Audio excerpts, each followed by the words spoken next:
दोस्तों, आज की कहानी का नाम है जादुई पत्तियों का पेड़। एक समय की बात है, भारत के एक गांव में एक बहुत ही लालची आदमी रहता था जिसका नाम था कलंदर। वह उस गांव के राजा के लिए टैक्स जमा करने का काम करता था और उसी गांव में ही रहता था। उसका काम राजा के लिए टैक्स जमा करना था। कलंदर जो चीज़ को चाहता उसे पाने के लिए लोगों से टैक्स लेने के लिए नियमों को बदल देता और टैक्स के नाम पर उनसे जो चाहता वह हासिल कर लेता, जैसे उनकी बकरियां, बैल, फसल इत्यादि आदि। धीरे धीरे कलंदर की लालच की आदत की बात पूरी जगह फैल गई। कलंदर के कारण सब लोग वहां पर रहने से डरते थे। उसके पड़ोसी गांव में राघव नाम का किसान रहता था। राघव का एक बेटा था रोहन, जो बहुत ही चालाक और बुद्धिमान था। राघव का परिवार बड़ी गरीबी में जी रहा था, लेकिन राघव का सपना था कि उसका बेटा एक बहुत बड़ा आदमी बने। एक बार जब सब लोग बैठ कर इधर उधर की बातें कर रहे थे तो रोहन ने लालची कलंदर के बारे में सुना और रोहन ने निश्चय कर लिया और बोला, मैं किसी न किसी तरह से इस लालची कलंदर को राजा से सजा जरूर दिलवाऊंगा। राजा को कलंदर के इस लालची स्वभाव के बारे में पता नहीं है, इसलिए ये मुंह मांगे कर वसूल के सबको सताता है।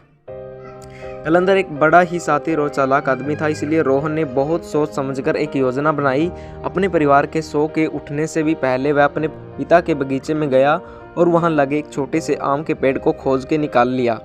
रोहन पेड़ को लेकर जल्दी जल्दी कलंदर के गांव की तरफ निकल पड़ा। उसे किसी भी तरह सुबह के समय ही अपनी योजना के अनुसार कलंदर के सामने पहुंचना था, वे भी तब जब वह लोगों से टैक्स वसूल कर रहा हो। ठीक समय पर रोहन कलंदर के सामने पहुंच गया। उस समय कलंदर लोगों से टैक्स वसूल रहा था।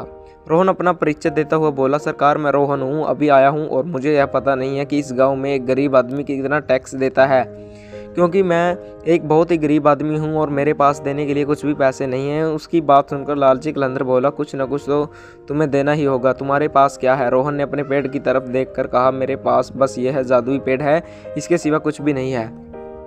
कलंदर ने हैरान होकर कहा, जादुई पेड़? जादुई पेड़ का नाम सुनकर कलंदर बड़ा खुश हुआ और उसने पूछा कि आखिर इसमें क्या जादू है? रोहन ने चालाकी से हंसते हुए कहा, अरे मालिक, ये बहुत ही कमाल का पेड़ है। जो भी इसके पत्तों को छूता है वह कई घंटों के लिए लोगों को दिखाई नहीं देता। वह पूरी तरह से लोगों के सामने से गायब हो जाता है, पर वह सबको देख सकता है। लालची कलंदर को रोहन की बात पर भरोसा नहीं हुआ। उसने कहा, क्या तुम मुझे ऐसा करके दिखा सकते हो? रोहन ने कहा, हाँ, क्यों नहीं, जरूर। रोहन की बात सुनकर लालची कलंदर ने उसे ऊपर से नीचे तक देखा और बोला, अगर तुम यहाँ रहना चाहते हो तो तुम्हें अपना यह पेड़ मुझे देना होगा। मैं तुम्हें इस गांव में बिना कुछ दिए नहीं रहने दूंगा। और इससे पहले कि रोहन कुछ कहता, लालची कलंदर ने उसके हाथों से अपना पेड़ छीन लिया और दौड़ता हुआ अपने घर चला गया। घर जाकर उसने पेड़ की एक पत्ती तोड़ी और उसे अपने माथे पर रख लिया। वहीं पास में उसकी पत्नी बैठकर खाना पका रही थी। उसने अपनी पत्नी से पूछा, सुनो, क्या तुम मुझे देख सकती हो? पत्नी को कलंदर की बात सुनकर बहुत गुस्सा आया और वह बोली, क्यों नहीं देख सकती? क्या मैं तुमको अंधी नजर आती हूँ? अब कलंदर बड़ा परेशान हो गया। वह भागते हुए दूसरे कमरे में गया और उसने पेड़ की दूसरी पत्ती तोड़कर फिर अपने माथे पर लगाई। फिर वापस रसोई घर में आकर बोला, अब क्या तुम मुझे देख सकती हो? अब तो उसकी पत्नी को बहुत ज़्यादा गुस्सा आने लगा। जोर से बोली, तुम्हारा दिमाग तो ठीक है, आखिर तुम कहना क्या चाहते हो? क्यों मैं तुम्हें देख पाऊंगी? क्या तुम्हें लगता है कि मेरी आंखें खराब हो गई हैं? लालची कलंदर बड़ा ही परेशान हुआ। मैं फिर कमरे में गया। उसने फिर पेड़ की पत्ती तोड़ी, फिर उसे अपने माथे पर लगाया और फिर अपनी पत्नी के पास गया। फिर से दोहराया, क्या तुमने मुझे अब देख सकती हो? पत्नी कलंदर के लगातार इस पागलपन से बड़ी परेशान हो गई। आखिर गुस्सा होकर उसने कहा, नहीं, मुझे तुम दिखाई नहीं पड़ रहे हो, मैं तुम्हें देख नहीं सकती। लालची कलंदर तो जैसे यही सुनना चाहता था, वह बड़ खुशी से पागल हो गया। उसने सोचा कि वह गांव में जाकर इस पेड़ के जादू को परखेगा। वह चौराहे पर खड़े होकर पेड़ की पत्ती माथे पर लगाए विचित्र विचित्र प्रकार की हरकतें करने लगा, किंतु किसी गांव वाले ने कुछ भी नहीं कहा, क्योंकि वह उससे बात करना नहीं चाहता थे, क्योंकि उन्हें डर था कि कहीं वह उनसे टैक्स ना मांगने लगे। लेकिन गाँव वालों के कुछ भी न कहने से लालची कलंदर ने समझा कि वह पेड़ सचमुच ही जादुई पेड़ है। फिर उस दिन के बाद उसे जो चीज़ पसंद आती वह उठा कर ले जाता। वह बाजार जाता, किसी दुकान से बांसुरी, किसी दुकान से फल फूल, कहीं से कपड़े, सब कुछ उसे ऐसा करने देखते, पर डर के मारे उसे कभी नहीं मना करते। लेकिन वह लालची कलंदर यह समझता कि वह किसी को दिखाई नहीं देता, इसलिए कोई उसे कुछ नहीं कहता।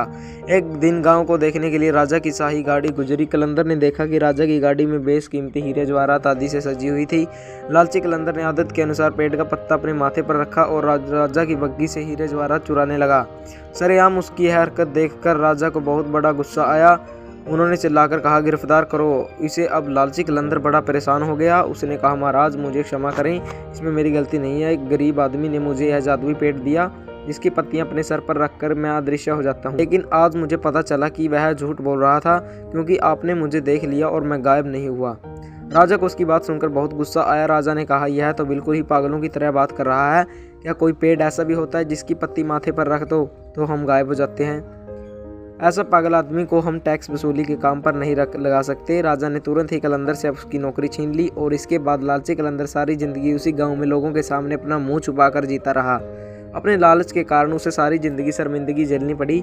गांव वालों को जब पता चला कि रोहन ने किसी चालाकी से कलंदर को उसके अन्याय की सजा दिलाई है तो सभी ने उसकी सब बड़ी सराहना की। और जब यह बात राजा तक पहुंची तो राजा ने रोहन की बुद्धिमानी देखकर रोहन को ही टैक्स वसूली की नौकरी दे दी और रोहन न्यायपूर्वक गांव में टैक्स वसूली का काम करते हुए आराम से जीवन बिताने लगा। लालच और अन्याय के कारण कलंदर को अपनी जिंदगी लोगों के ताने सुनकर शर्मिंदगी से साथ बितानी पड़ी। दोस्तों, जो हमें इस कहानी से सीख मिलती है वो यह है कि लालच बुरी बला है। धन्यवाद दोस्तों। तो कैसी लगी आपको कहानी, कमेंट करके जरूर बताएं।